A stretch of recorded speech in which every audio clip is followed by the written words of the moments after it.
Bonjour à tous! Dans cette vidéo, je vais vous présenter comment créer des traitements et leur chronologie d'intervention. Dans les réglages de Pulse Santé, vous pouvez créer autant de traitements que vous le souhaitez. Ces traitements seront ensuite sélectionnables à la création d'une prise en charge. Ils sont utiles pour analyser votre chiffre d'affaires par traitement, pour catégoriser vos prises en charge et pour générer des interventions automatiquement dans votre planning. Ainsi, à chaque fois que vous ajouterez une nouvelle prise en charge dans Pulse Santé en sélectionnant le traitement souhaité, des rendez-vous se généreront de façon automatique dans votre planning. Dans cet exemple, je crée un traitement fictif que j'appelle hydratation. Il vous est possible d'activer la validation pharmaceutique pour les traitements dont les interventions et ordonnances doivent être validées par un pharmacien. Je vais lui associer une chronologie d'intervention avec à J0 une intervention de nature installation d'équipement ayant pour motif appareillage patient. J'active la création de cette intervention pour les chronologies qui concernent uniquement les prescriptions initiales. Lorsque vous créez une prise en charge, par défaut, la date d'appareillage correspond à la date de début de traitement. Ensuite, j'ajoute à J+2 une intervention de nature visite de suivi téléphonique, ayant pour motif appel téléphonique J+2. À J+7, une intervention de nature visite de suivi ayant pour motif suivi J+7 exclusivement pour les prescriptions initiales répétées tous les mois pour 3 occurrences. Il est également possible de définir une chronologie à partir d'une date de fin de prescription. Dans ce cas, toutes les interventions seront créées en fonction de la date de fin de votre prescription.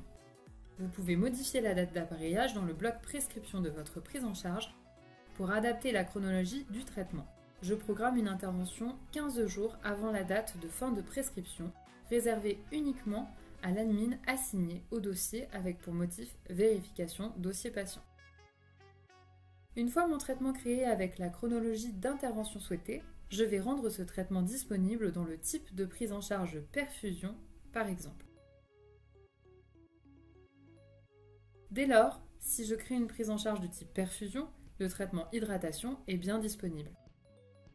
Si je renseigne une date d'appareillage au 27 décembre 2024, je constate que les interventions prévues ont bien été automatiquement ajoutées dans l'onglet Intervention de la prise en charge.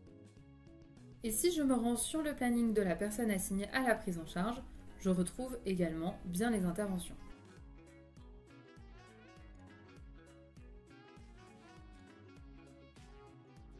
Il s'agira ensuite de les confirmer afin de les faire apparaître au bon jour et au bon horaire sur le planning. Lors de la validation des interventions, vous pourrez faire apparaître un formulaire de suivi pour toutes les interventions de type installation équipement, visite de suivi et visite de suivi téléphonique. Aussi, il est important de prendre en compte la nature des interventions dans vos paramétrages. Si je renouvelle la prescription le 27 février 2025, vous constaterez que seule l'intervention vérification dossier patient est ajoutée au planning, car celle-ci était activée pour les prescriptions de renouvellement dans les réglages. Enfin, si vous modifiez la chronologie d'intervention initialement créée dans les réglages, vous pouvez régénérer vos interventions pour les prescriptions actives associées à ce traitement. Vous verrez ainsi le nombre de prises en charge impactées par cette modification.